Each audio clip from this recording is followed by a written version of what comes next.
Halo, perkenalkan nama saya Fikri Dinul Hakiki dengan NIM 05133636 Universitas Terbuka UPPJJ Jakarta. Oke, pada tugas kali ini kita akan membuat sebuah aplikasi website sederhana untuk pemesanan bahan ajar di Universitas Terbuka. Nah, dalam praktek ini kita berfokus untuk membuat aplikasi website berbasis Vue.js sebagai framework yang digunakan sepanjang pengerjaan tugas praktik 3 ini. Sehingga nantinya data-data yang dibutuhkan tidak perlu dibaca melalui database, tapi melalui JSON file yang sudah disediakan.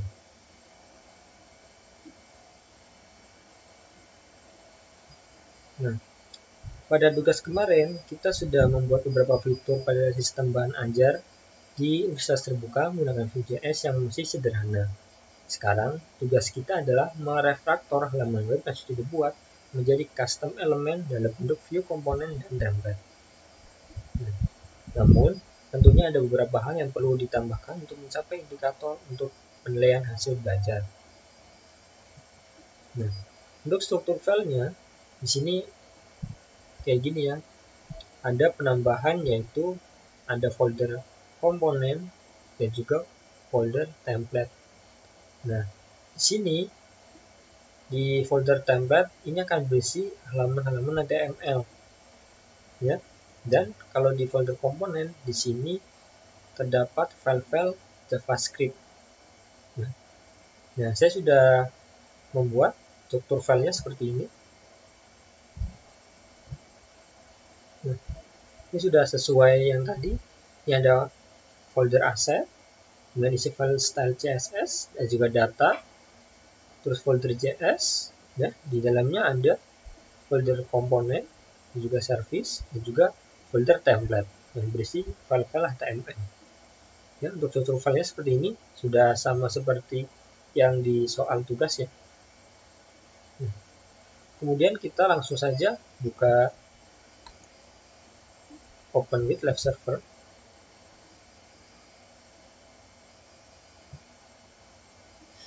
Nah, ini di sini halaman dashboardnya ya. Di sini saya ada bikin dua menu, satu ke manajemen stok dan juga satu ke halaman tracking DO. Untuk soal yang pertama, sama seperti tugas yang kedua, di sini halaman stok bahan ajar menampilkan daftar stok seperti di kode mata kuliah, kategori mata kuliah, nama UPJJ, lokasi rak, harga, jumlah stok safety, status stok, dan juga terdapat fitur untuk mengedit stok bahan ajar, terus menampilkan jumlah stok, fitur sortir ya, berdasarkan judul, stok maupun harga. Terus kemudian terdapat status dari stok bahan ajar yang memberikan aman, menipis maupun kosong. Nah, terus kemudian terdapat fitur untuk menambahkan data baru, terus kemudian juga untuk menghapus data di file halaman bahan ajar. Nah, kita langsung saja ke halaman yang pertama, ke manajemen stok. Nah, di sini sudah ada kode mata kuliah, judul mata kuliah, UPPJJ, terus kategorinya, harga, quantity, status, dan juga di sini ada aksi untuk pengeditan dan juga untuk penghapusan. Ya. Kita coba dulu untuk edit salah satu dari stok yang sudah ada. Misalkan saya mau edit di ini dasar-dasar sosiologi ya.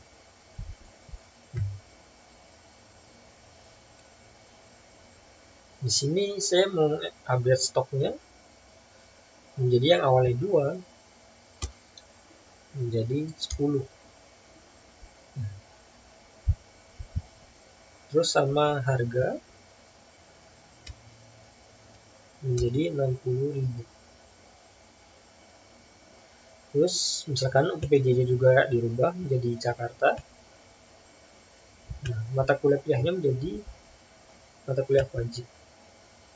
Oke, kita simpan. Ya.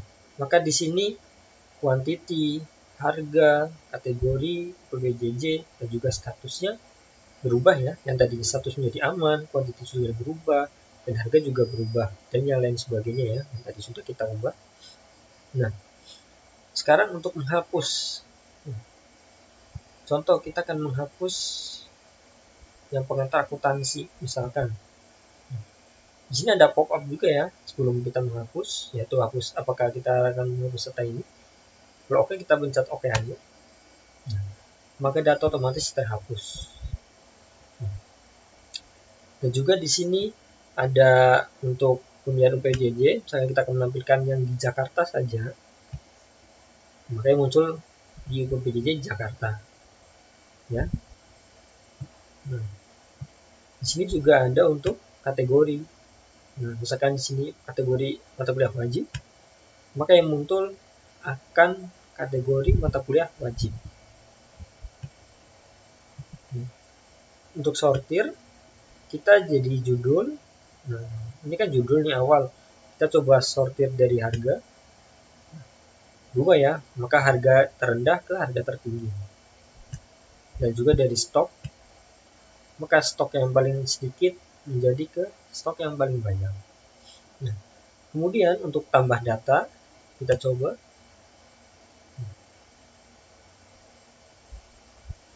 Di sini kodenya kita masukin contoh A, B, C, D, 1, 2, 3, 4. Judulnya misalkan bahasa Indonesia. UPJJ kita pilih Padang misalkan. Kategorinya mata kuliah pilihan. Harganya 30.000. Quantity misalkan 0. Safety-nya 5. Lokasi rak misalkan A1. Strip 10 misalkan. Catatan HTML. Stok kosong. Kita save. Nah, di sini statusnya merah ya, kosong, dan kuantitinya juga kosong, harga 30.000, kategorinya sudah benar, dan juga UPJ sudah benar. Nah, judul dan kode mata kuliah juga sudah sesuai ya. Kemudian kita akan edit. Yang awalnya kosong, kita menambah kuantitinya.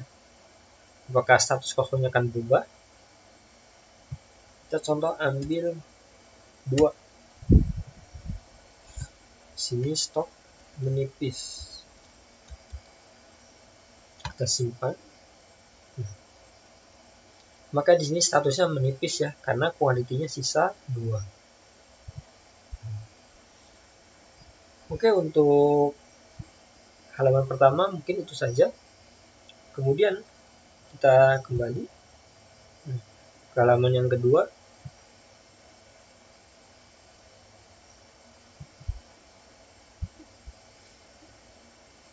Yang di halaman kedua ini akan menampilkan status tracking pengiriman DO bahan ajar seperti pada tugas sebelumnya yang menggunakan framework Vue.js.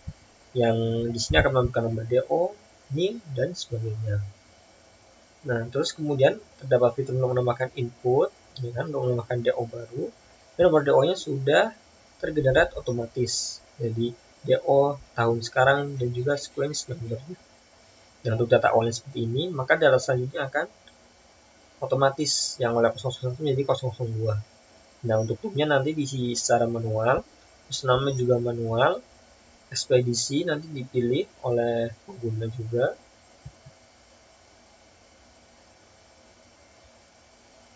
Nah, terus paket bahan ajar juga dipilih oleh pengguna, terus tanggal kirim diisi manual, terus total harga, dan juga terdapat fitur menambahkan status progres perjalanannya. Nah, di sini nanti kita akan bisa menambahkan status perjalanannya, misalkan sudah di pick up maupun di dalam perjalanan. Kita buka saja untuk halaman yang kedua.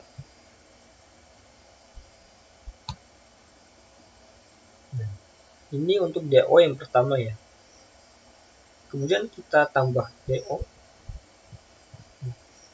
Ini contoh nih misalnya.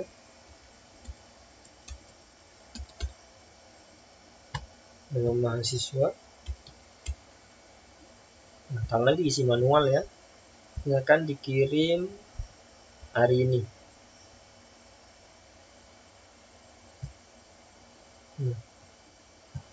Pengirimannya misalkan Express.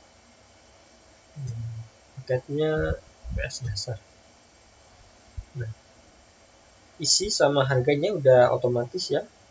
Apakah nomor DO-nya sudah terjerat otomatis? Kita simpan saja.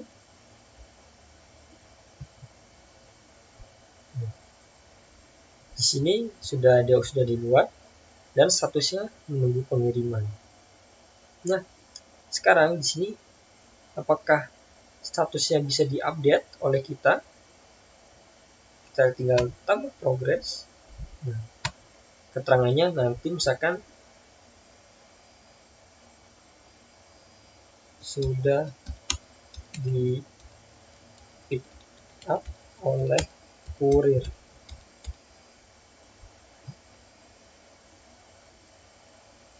Nah, ketika di sini sudah di pick up oleh kurir, maka statusnya sudah dalam perjalanan. Nah, ketika dia buat, maka statusnya seperti yang sebelumnya ya, menunggu pengiriman. Coba untuk tombol DO-nya sudah otomatis ya, buat. Kemudian apakah kita nambah lagi otomatis lagi? Kita coba saja. Dengan mahasiswa hari ini juga.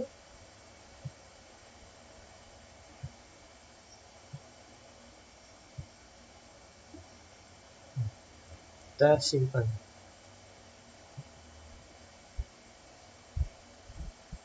Nah, ini DO dibuat, masih menunggu pengiriman. Dan juga di sini nomor DO-nya sudah otomatis menjadi 003. Kemudian kalau kita akan search ya kan, untuk DO yang kita cari, misalkan nomor DO ini, apakah muncul? Nah, kita klik di sini, kita paste, nah, maka langsung muncul ya untuk DO yang kita cari. Oke, mungkin sekian itu saja penjelasan dari saya. Mungkin masih banyak kesalahan dalam video saya. Kurang lebihnya saya mohon maaf dan terima kasih.